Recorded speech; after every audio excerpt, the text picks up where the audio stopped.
He continues across our area. We want to keep our animals safe, so we went to the experts. 5 News reporter Claire Everbach joins us live with what to do if you see an animal showing signs of heat exhaustion. Good morning, Claire.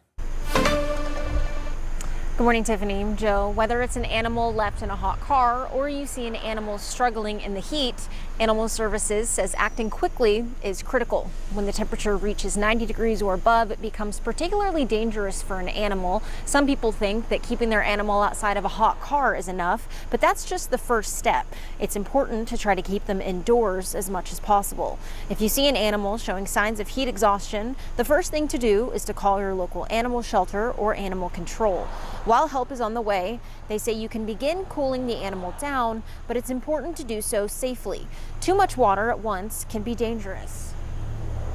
A little bit of water, cool air, but not submerging them in ice cold water immediately. It'll be a shock to the system. That's also dangerous. Getting them comfortable, cooling them off, and letting that body temperature come down slowly rather than rapidly is crucial.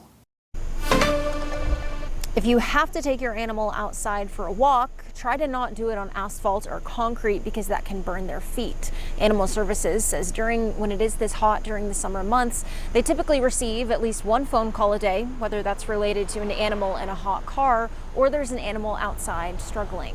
Live in Fayetteville, covering news where you live, Claire Everbach, 5 News. All right, thanks, Claire. No, it is true because my animals, they go out within a minute, they're ready to come back in. I mean, if we are, they definitely are. Absolutely. All right, 6:34 this morning. Fort Smith getting closer to choosing its next city administrator. Board members will interview finalist Robert Civic today. The other finalist, Jeff Dingman, won't be interviewed, in part because he's serving as acting city administrator. The person chosen will run the city's day-to-day operations. Meanwhile, Fort Smith continues to debate whether to keep that form of government, with some people pushing for a mayor-led system. Dingman says Fort Smith needs to plan for water improvements, and getting those projects done starts with bringing the board members together. Part of the challenge for this position will be building a consensus among those elected officials to start working in the same direction. Meanwhile, Civic says that the next city administrator should focus on planning for Fort Smith's future.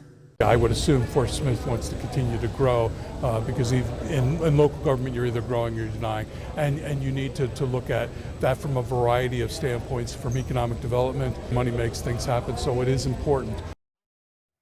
The board is expected to discuss the position in executive session after Tuesday night's regular board meeting. Well, staying in Fort Smith, one of the longest serving city directors will not be seeking re-election this November. Kevin Settle says he will be leaving his at-large position's 6th seat after his term ends.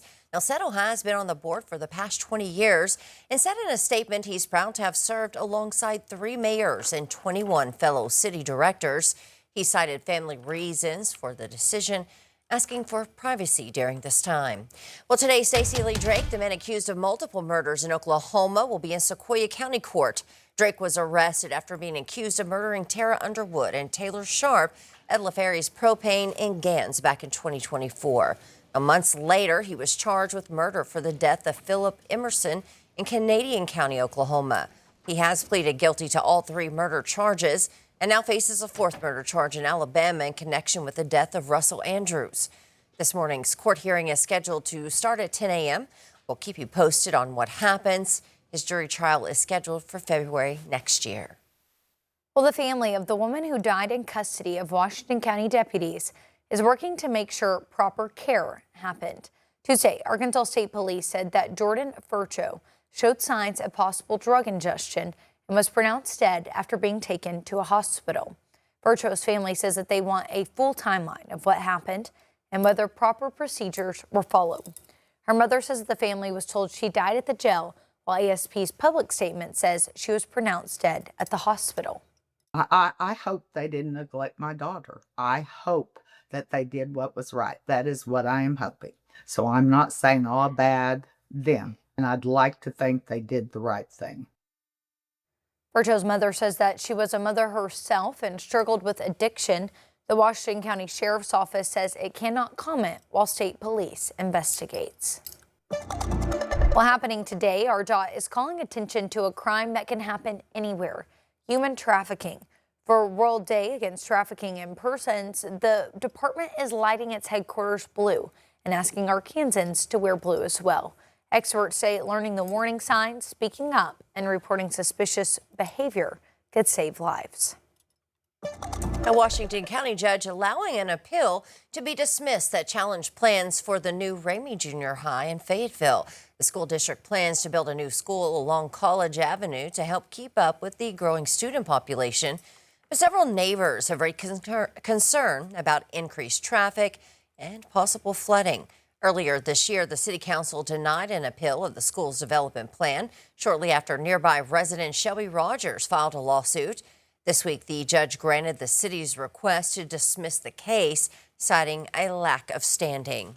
And arguments are underway in Washington County for a trial that centers around blocking Arkansas ballot petition laws. A federal judge is weighing whether the rules should be blocked permanently.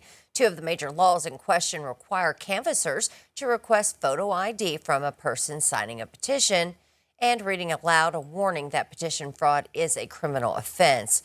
The federal judge ruled to temporarily block the laws earlier this month, saying they violated the First Amendment.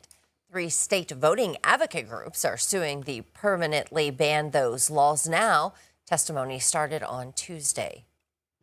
Well, the Federal Reserve has announced its latest decision on interest rates. And from oil to AI, the central bank had much to consider. Karen Kafa has a look at what it means for your money. The Federal Reserve's latest decision on interest rates Wednesday came amid a cloudy economic picture. The committee remains resolute. You've heard this before, but we will deliver price stability. The government's June Consumer Price Index showed a slowdown in year-over-year price increases last month as a ceasefire between the U.S. and Iran prompted a drop in energy prices. But tensions have flared again, and oil prices pressed above $100 for a time again last week.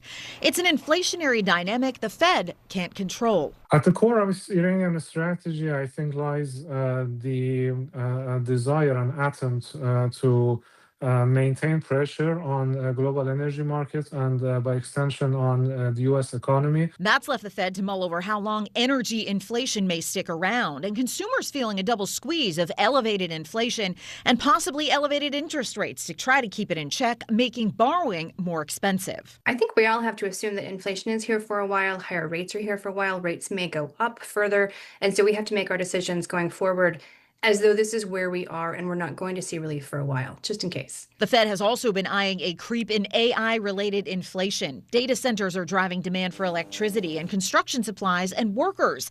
And a surge in demand for memory chips is making consumer electronics more pricey. In Washington, I'm Karen Kafa.